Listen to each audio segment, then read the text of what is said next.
The stars had always been quiet for humanity. For 300 years, Earth and its small collection of colony worlds existed at the edge of known space, ignored by the great powers of the galaxy. The Galactic Assembly, a council of ancient and powerful species, had looked at humanity once, decided they were unimportant, and never looked again. Humans were too young, too primitive, too violent with each other to ever matter. Captain Park Tae-ho had heard these words his entire life. He had read the reports from the first contact missions decades ago, when human diplomats had traveled to assembly space hoping to join the galactic community. They had been turned away like beggars at a rich man's door. The assembly species lived for thousands of years. They had technology that seemed like magic. What could humans possibly offer them? Nothing, apparently. So humanity stayed in its small corner of space, building ships and colonies, fighting occasional wars with each other, and wondering if they would ever matter to anyone. But themselves. Tae-ho thought about this as he sat in the captain's chair of the research vessel Horizon's Edge. His ship was old and small, designed for long-range surveys of empty space. For the past 6 months, they had been mapping asteroid fields near the outer edge of the solar system. It was boring work, but Tae-ho did not mind. He was 53 years old, and he had learned to appreciate quiet days. His communications officer, Lieutenant Kim Yuna, was young and eager. She had joined the crew, hoping for adventure, and had found only rocks and silence. Tae-ho sometimes felt sorry for her. That changed on a cold Tuesday morning. Yuna sat up straight at her console, her eyes going wide. Her fingers moved across the controls, and she pressed her headset closer to her ear. "Captain," she said, her voice strange, "I am receiving something." Tae-ho looked up from his coffee. "Receiving what?" "A signal." "It is?" "It is not human." The bridge went silent. Every crew member turned to look at Yuna. Tae-ho set down his cup and walked to her station. "Show me," he said. The signal appeared on the main screen. It was a repeating pattern, a loop of sounds and data that made no sense at first. But the ship's computer was already working on it, breaking it apart, finding meaning in the chaos. When the translation appeared, Tae-ho felt his heart stop. Colony Vel 7 under siege. Invaders consume all. Anyone. Please help. The message repeated, over and over.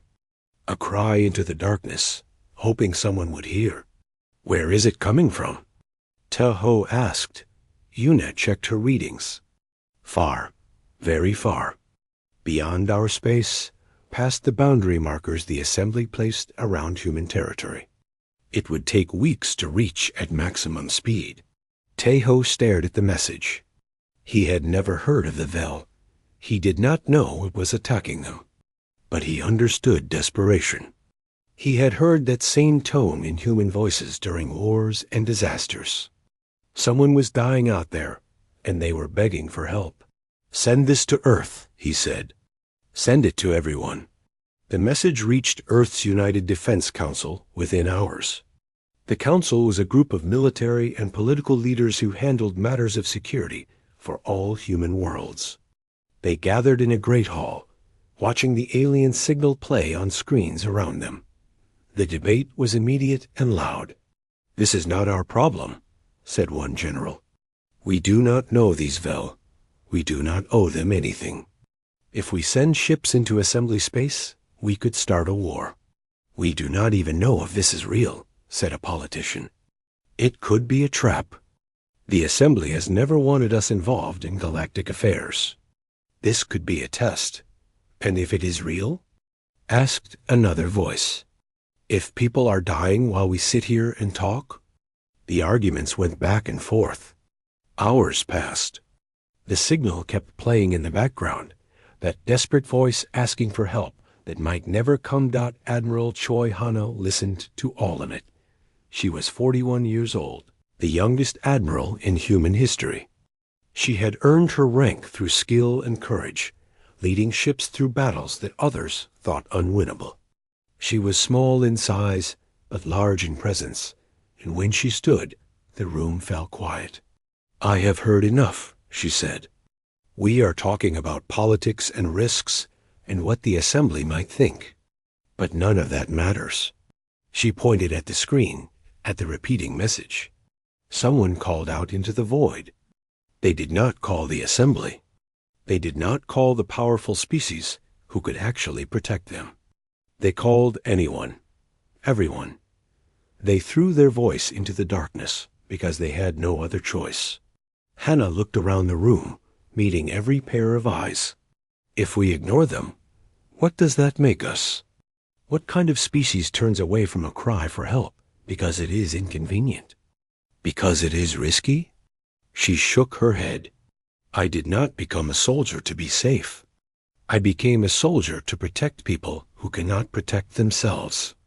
These Vel are strangers. They are aliens. They are nothing to us.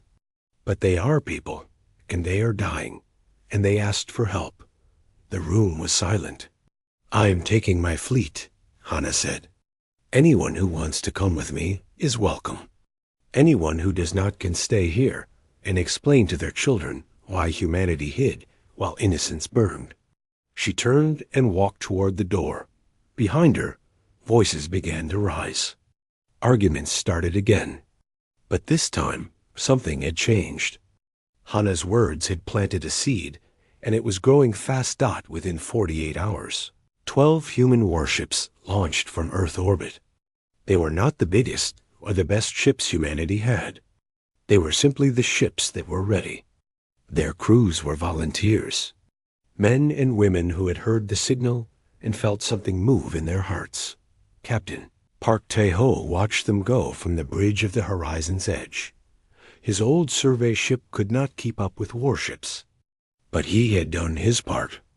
He had heard the call and passed it on. "Do you think they can help?" Yuna asked quietly. Tae-ho did not answer for a long moment. The fleet was already shrinking into the distance, 12 points of light heading toward the unknown. "I do not know," he finally said, "but they are going to try. And sometimes that is all that matters." The galaxy did not notice the small human fleet. The assembly species were busy with their own affairs, their ancient politics and endless debates. Humanity was, after all, irrelevant. They would not be irrelevant for much longer. The fleet traveled for 3 weeks through empty space.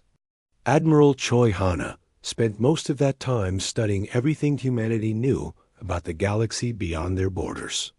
It was not much. The assembly had never shared information with humans, and human explorers had been forbidden from venturing too far from their own territory. But there were stories. Rumors that traders and smugglers brought back from the edges of known space. Tales of species that lived in fear, of monsters that moved between stars, of a galaxy that was far darker than the assembly wanted anyone to know. The Vel were mentioned in some of these stories. They were described as gentle beings, tall and thin with soft gray skin and large eyes. They had once been members of the assembly, centuries ago, but they had been expelled for refusing to build weapons or fight in wars. The Vel believed in peace above all things. They had chosen exile over violence. And now something was killing them. When the fleet finally arrived at Vel 7, Hana understood why the planet hung in space like a wounded animal. Great clouds of smoke rose from the surface, visible even from orbit. Cities that had once glowed with lights were dark and burning. Ships floated in pieces around the planet, destroyed while trying to escape, and covering everything, spreading across the land like a disease, were the hives. "What are those?" asked Commander Shin Woo-jin, staring at the tactical display. Woo-jin was the leader of the ground forces, a tall man with a scarred face and calm eyes. He had fought in 3 wars on Earth before joining the colonial military. He had seen terrible things, but he had never seen anything like this. The hives were massive structures, twisted shapes of black and red that seemed to grow out of the ground itself. They pulsed with a sick kind of life, and around them moved thousands of creatures. The KRATH. Had found records of them during the journey. The Krath were a swarm species, billions of creatures controlled by a hive mind. They traveled from world to world, consuming everything they found: resources, animals, people. Nothing was wasted. Nothing was spared. The Galactic Assembly had been fighting them for over 1,000 years. Or rather, they had been running from them. The Assembly's strategy was simple. When the craft came, you evacuated who you could and abandoned the rest. You let the craft take what they wanted, and eventually they moved on. No one had ever tried to stop them. No one had ever thought it was possible. "We are detecting life signs," reported the sensor officer. "Underground. There are survivors in bunkers beneath the cities. Thousands of them." Hannah felt something hard form in her chest. Thousands of people hiding in the dark, waiting to die. "Commander Wu Jin," she said, "take your Marines to the surface. Find those survivors and bring them home." Wu Jin nodded. He did not ask questions. He did not point out that they had no ID. How to fight these creatures. He simply gathered his soldiers and prepared to drop. 2,000 human Marines landed on Vel 7 as the sun was setting. They came down in heavy transport ships, armed with rifles and grenades and all the weapons humanity had developed through centuries of killing each other. The Krath noticed them immediately. The first wave came within minutes of landing. Hundreds of creatures swarming toward the human positions. They were horrible things, shaped like insects, but the size of large dogs. They had too many legs, too many eyes, and mouths filled with teeth that could cut through metal. The Marines opened fire. The sound of human weapons filled the air. Bullets tore through the craft in waves. Grenades exploded among their ranks. The creatures fell by the dozens, then the hundreds, but they kept coming. Wu Jin stood at the center of the line, directing his troops with a calm voice. He had expected this. Swarm tactics were simple to understand. Overwhelm the enemy with numbers, never stop attacking, never retreat. The craft had been doing this for 1,000 years because it worked. But they had never faced humans before. Human tactics were different. Humans had spent their entire history fighting each other, developing new ways to kill, new ways to survive. They knew how to hold a line. They knew how to create kill zones. They knew how to fight when outnumbered and still win. The battle lasted for 6 hours. When it ended, the ground was covered with Krath bodies. The hives near the landing zone had been destroyed, burned with fire and explosives. The surviving creatures had fled into the darkness. Confused and afraid, Wu Jing led his Marines into the underground bunkers. What they found there broke their hearts. The Vel survivors were starving and terrified. They had been hiding for weeks, listening to the Krath tear apart their world above them. Many were injured. Many more were in shock. Children clung to parents who were too weak to stand. A young Vel child approached Wu Jin.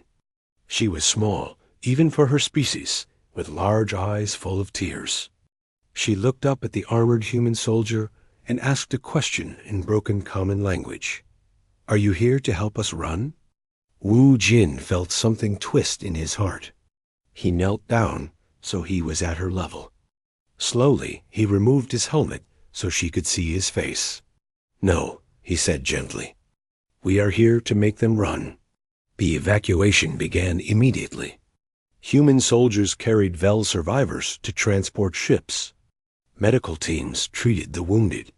Food and water were distributed to those who had gone without for too long. The Vel could not believe what was happening. For generations, they had been taught that violence solved nothing, that fighting only created more suffering. They had watched their world burn, because they refused to lift weapons against their attackers.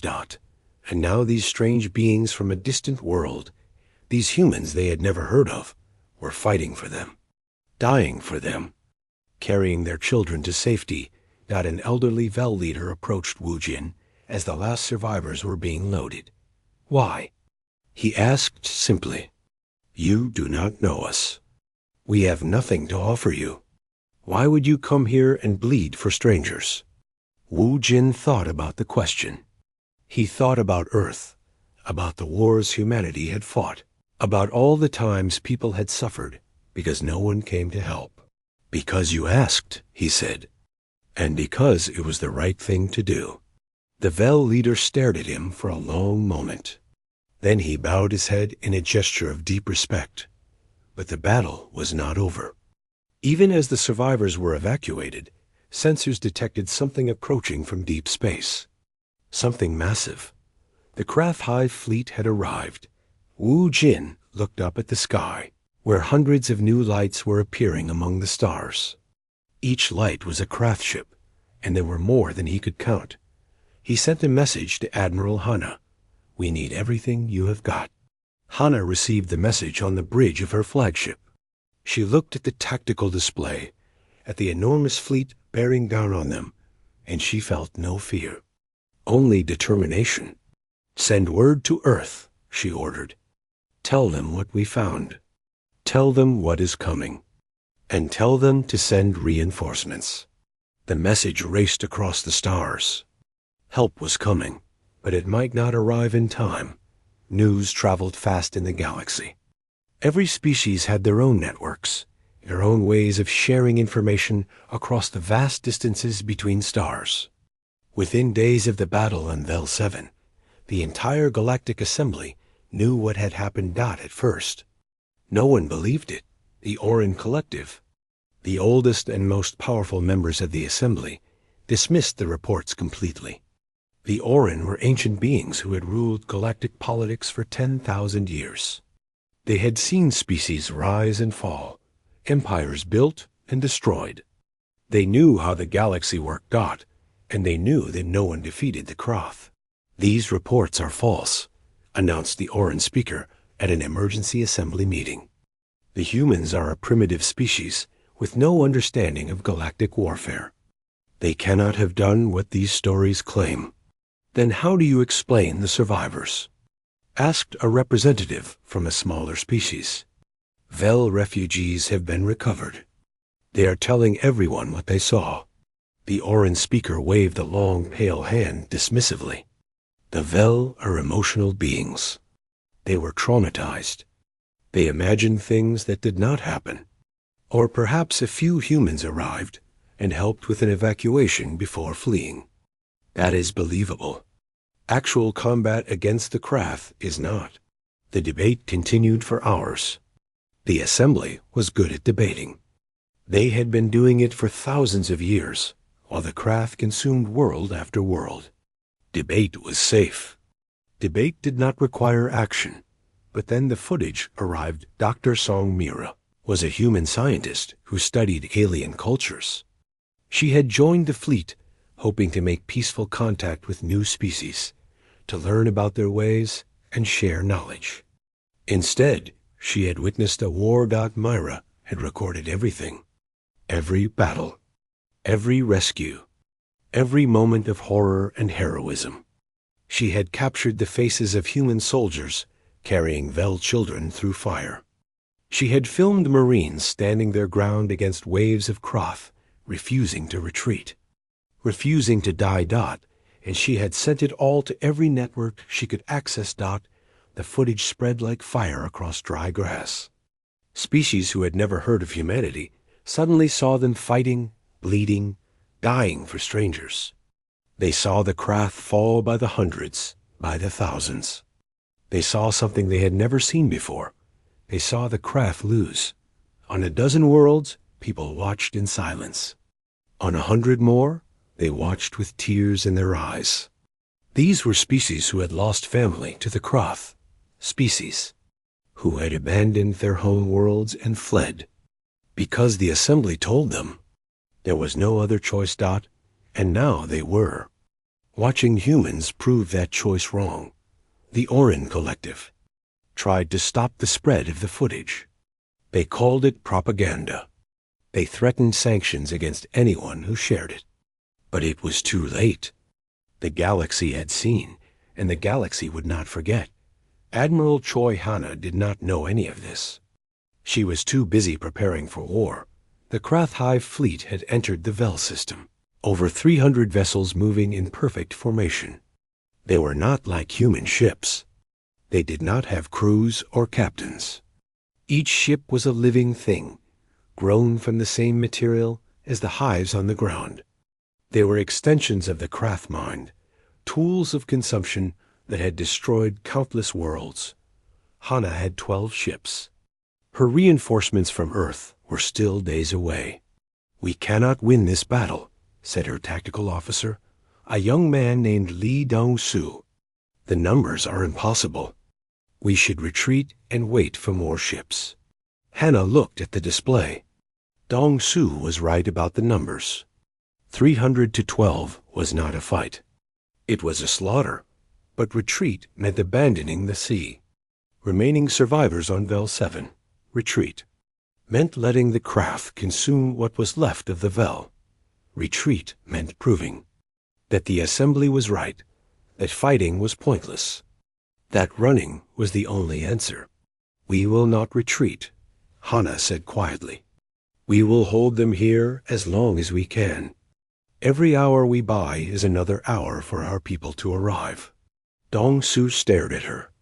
"That is suicide." "Maybe," Hanna agreed. "But those survivors down there trusted us. They believed us when we said we would help them. I will not betray that trust." She turned to face her bridge crew. They were all watching her, waiting for her decision.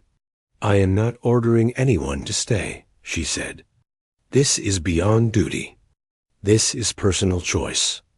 Anyone who wishes to leave may do so without shame." No one moved. Not a single person looked away. "Then we fight," Hanna said. "And we show these creatures what humans are made of." As the human fleet prepared for battle, a message arrived from the Galactic Assembly. It was an official communication from the Orin Collective, addressed directly to Admiral Hanna. "Withdraw your forces immediately. The Krath conflict is not your concern. Your interference violates Assembly directives and will result in severe sanctions against your species. This is your only warning." Hanna read the message twice. She thought about all the worlds the Assembly had sacrificed to the Krath, all the species they had told to run instead of fight, all the people who had died because the powerful refused to protect the weak. She wrote her response carefully, then broadcast it on every channel she could access, not just to the Assembly, but to the entire galaxy. "Your sanctions mean nothing to the dead. We will not abandon those who asked for help. If you want to punish us for saving lives, you are welcome to try. But today, we are staying. Today, we fight. And if any other species out there has ever felt alone against the darkness, know this: you are not alone anymore." Humanity answers. The message echoed across 1,000 worlds. On ships and stations and planets throughout the galaxy, beings of every species heard the words of a human admiral who refused to run. Some thought she was insane. Some thought she was foolish. But many, especially those who had lived in fear of the Krath, felt something they had not felt in a very long time. They felt hope. The Orin Collective was furious. No one had ever defied them so openly. They demanded action, punishment, consequences. But before they could respond, something unexpected happened. Other human ships began arriving at Vel 7. Not the official reinforcements from Earth, but civilian vessels, merchant ships, even old retired warships pulled out of storage. Humans from colony worlds had heard what was happening, and they had come to help. Within 2 days, Admiral Hanna's fleet had grown from 12 ships to 40-7. It was still not enough to match the Krath, but it was enough to fight, and as the two fleets moved toward each other, the galaxy watched and waited to see what would happen when humans went to war. The battle began at dawn, though there was no dawn in space. Admiral Choi Hana chose the moment because she wanted her crews to feel like it was a new beginning. A new day. A chance to do something that had never been done before. The Krath fleet moved like a single creature. 300 ships advancing in a massive wave, spreading out to surround the human position. They had done this countless times before. They knew how it would end. The enemy would try to fight, then try to flee, then die. It was always the same. The human fleet did not move. Hana stood on the bridge of her flagship, the Unyielding Dawn. It was the newest and largest ship in the human fleet, built with every weapon humanity had ever created. Around her, officers worked at their stations with quiet focus. No one was panicking. No one was afraid. Or if they were afraid, they were not showing it. "All ships report ready," said Lieutenant Commander Ho Jin-ae, the operations officer. "Formation is holding." Hannah nodded. She had spent days planning this battle, studying every record of Krath tactics she could find. The creatures were powerful, but they were predictable. They always attacked the same way, swarming the largest target first, expecting smaller enemies to scatter and flee. Hana was counting on that. "Signal all ships," she ordered. "Execute pattern Delta on my command. And tell Captain Yoon his squadron knows what to do." Captain Yoon Jae-sun commanded the Black Arrow, a fast destroyer at the edge of the formation. He was young and aggressive, exactly the kind of officer Hana needed for this plan. His squadron of 5 ships had been given a special mission, one that would only work if the Krath behaved as expected. The Krath closed to weapon range. Their ships began firing, bright streams of energy that lit up the void. The human fleet returned fire, missiles and railguns and laser batteries, filling space with destruction. Ships on both sides began to die, but the Krath focused their attack on the Unyielding Dawn, exactly as Hannah had predicted. Hundreds of enemy vessels swarmed toward the flagship, pouring fire into its shields. The ship shook with each impact, lights flickering, alarms screaming. "Shields at 60%, reported the defense officer. "Hold position," Hana commanded. "Let them come." The other human ships formed a rotating pattern around the flagship, creating overlapping fields of fire. Krath vessels flew into these kill zones and were torn apart. But more kept coming, always more, an endless wave of destruction. Shields at 40%. "Hold." The Krath pressed closer, sensing victory. They had seen this before. The flagship was weakening. Soon it would fall, and the other ships would scatter. Then the feast could begin. They did not see Captain Yoon's squadron moving behind them. The 5 destroyers had slipped through the chaos of battle, using the larger ships as cover. Now they were positioned directly behind the Krath formation, between the enemy and their hive ships in the rear. "All ships," Yoon transmitted. "Fire everything." The destroyers unleashed their full arsenal into the back of the Krath fleet. Missiles tore through unprotected vessels. Railgun rounds punched holes in ship after ship. The Krath formation, so focused on the flagship ahead, suddenly found itself being torn apart from behind. Confusion spread through the hive mind. The Krath had never experienced an attack from multiple directions. They had never fought an enemy that used tactics more complex than simple resistance. For the first time in their existence, they did not know what to do. Hannah saw the hesitation and struck. "All ships advance. Push them into the kill zone." The human fleet surged forward, no longer defensive but attacking. They drove the Krath back toward Yoon's destroyers, trapping them between 2 walls of fire. The battle became a slaughter. Lieutenant Bae Sora was a fighter pilot flying a small attack craft. She had launched from her carrier at the start of the battle and had been fighting ever since, dancing between Krath ships, destroying them one by one. Her 18th kill was a large cruiser that she hit with 3 missiles, directly in its engine section. The ship exploded in a ball of fire, and Sora flew through the debris with a scream of triumph. And her ship was hit. The impact threw her against her restraints. Alarms filled her cockpit. She was spinning, losing control. Her ship breaking apart around her dot, she ejected. The cold of space surrounded her as her escape pod rocketed away from the battle. She floated there, watching the fight continue without her, feeling helpless and angry. A rescue shuttle found her within minutes. Human ships always looked for survivors. It was one of the things that made them different. "Are you hurt?" asked the medic as they pulled her aboard. Dates Ora shook her head. "I need another ship." The medic stared at her. "You almost died, and I will die if I have to watch this battle from the sideline. Get me another ship." Within the hour, Sora was flying again. Her new craft was older and slower than her first one, but she did not care. She returned to the battle and destroyed 6 more craft vessels before it ended.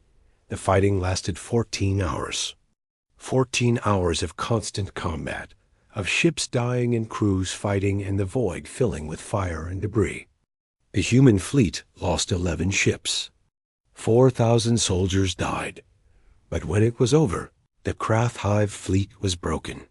Over 200 enemy vessels had been destroyed. The survivors were fleeing, scattering in every direction, their hive mind fractured by a defeat it could not understand. For 1,000 years, the Krath had consumed everything in their path. Today, they had been consumed instead. Admiral Hana stood on her damaged bridge, surrounded by exhausted officers who were still processing what they had done. The unyielding dawn had taken terrible punishment, but it was still flying, still fighting. "Send a message," Hana said. Her voice was hoarse from hours of shouting orders. "Send it to everyone. Every ship, every station, every world in the galaxy." She paused, gathering her thoughts. She wanted to say something important, something that would matter. "To any who face the darkness and feel alone," she dictated, "you are not alone. Humanity answers. We came here because someone asked for help. We fought because it was right. And we will keep fighting for anyone who needs us until the stars themselves go dark." The message traveled across the galaxy at the speed of light. It reached species who had lost hope. It reached worlds that had been written off as lost causes. It reached the Orn Collective, who listened in stunned silence. On 10,000 worlds, beings of every shape and size heard the words of Admiral Choi Hanadat, and for the first time in a very long time, the galaxy began to believe that things could change. 5 years had passed since the Battle of Vel 7, and the galaxy was no longer the same. The Vel survivors had been given new homes on human colony worlds. Over 40,000 refugees who had lost everything found themselves welcomed by a species they had never known existed. Human families opened their doors. Human governments provided resources. Human doctors healed wounds that went deeper than flesh. Ren, the young Vel child who had asked Commander Shin Woo-jin if he was heir to help them run, had grown into a remarkable young woman. She had learned human languages and customs. She had studied diplomacy and history. And on the 5th anniversary of her rescue, she stood before a gathering of human and Vel leaders as the first Vel ambassador to humanity. "My people believed that violence could never solve anything," Ren said in her speech. "We thought that refusing to fight made us noble.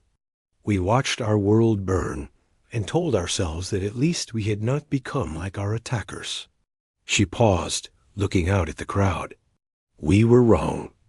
There is nothing noble about watching the innocent suffer when you have the power to help them. The humans taught us this. They came not with speeches about peace, but with weapons and courage and the simple belief that some things are worth fighting for. Ren bowed in the traditional Vel gesture of deep respect. "We will never forget what humanity did for us, and we will spend our lives trying to be worthy of the chance they gave us." The applause lasted a long time. The Galactic Assembly had changed too, though the change had been painful.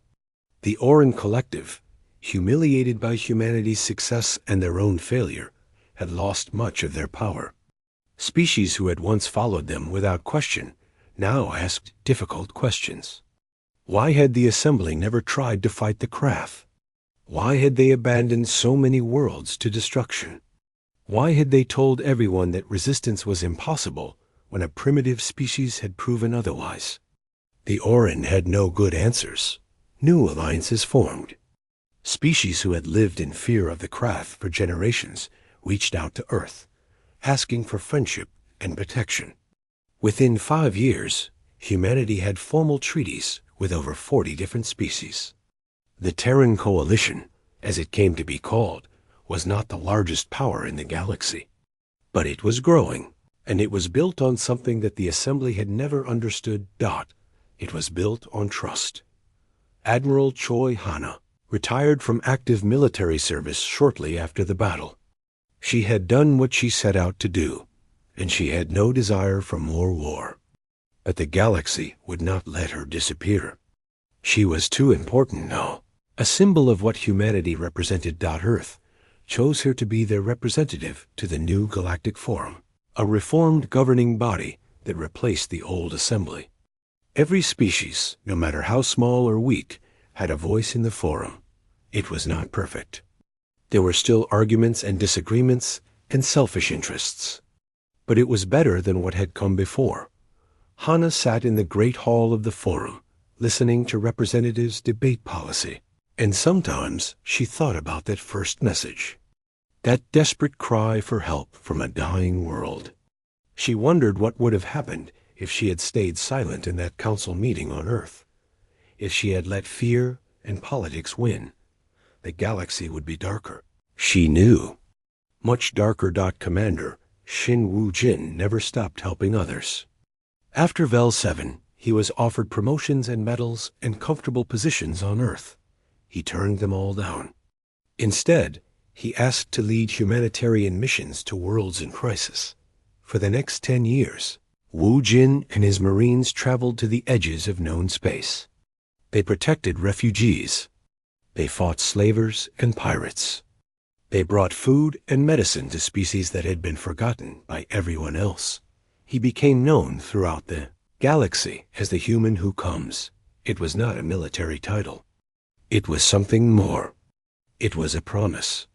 Wherever people suffered, wherever the innocent were threatened, Wu Jin would try to be there. Not because anyone ordered him to. Not because it served some political purpose. But because he remembered a little girl asking if he was there to help her run. He had promised to make her enemies run instead. And he had kept that promise. Dr. Song, Myra, finished her documentary about the Battle of Vel 7 and called it The Day Humanity Answered. It became the most watched piece of media in galactic history. Every species wanted to understand these humans, these strange beings from an ignored corner of space, who had changed everything. The documentary did not show humanity as perfect. It showed their fear and their doubts and their losses. It showed soldiers crying over fallen friends. It showed Admiral Hana alone in her quarters, hands shaking after ordering people to their deaths. But it also showed what they did, despite all of that. It showed ordinary beings choosing to do extraordinary things because they believed it was right. Myra traveled the galaxy giving lectures about her work. She was often asked the same question. Why did humans come to help the Vel? Her answer was always the same. Because they could. Because someone asked. Because humans have spent their entire history learning that ignoring suffering only makes it spread. They came because they understood something that older, wiser species had forgotten, that the only thing necessary for evil to triumph is for good people to do nothing. The surviving Krath scattered across the galaxy after the battle.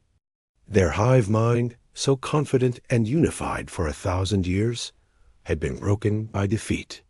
They still attacked isolated worlds sometimes, still consumed when they could, but they were no longer the unstoppable force they had once been. And when Kroth appeared now, they often fled at the first sign of human ships.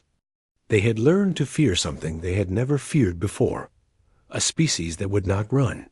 On Vel 7, the ruined world slowly began to heal. Some Vel returned to rebuild, helped by human engineers and scientists. Where hives had once covered the land, new cities rose. Where ash had poisoned the soil, gardens grew. A monument was built at the site of the first battle, where Commander Wu Jin and his Marines had made their stand. It was simple stone, carved with words in both Vel script and human text. They heard our cry. They came. They stayed. Visitors from across the galaxy traveled to see it. They stood before the monument and thought about what it meant. They thought about a species that had been ignored and dismissed suddenly answering a call for help from strangers. They thought about soldiers fighting and dying for people. They had never met Dot, and they thought about the message that Admiral Hana had sent after the battle. The message that had reached 10,000 worlds and changed everything. To any who face the darkness and feel alone, you are not alone. Humanity answers. Across the galaxy, species who had never known hope began to believe in something new. They began to believe that no one had to face the darkness alone, that somewhere out there, among the stars, there were beings who would come when called, because humanity was listening, and humanity would always answer.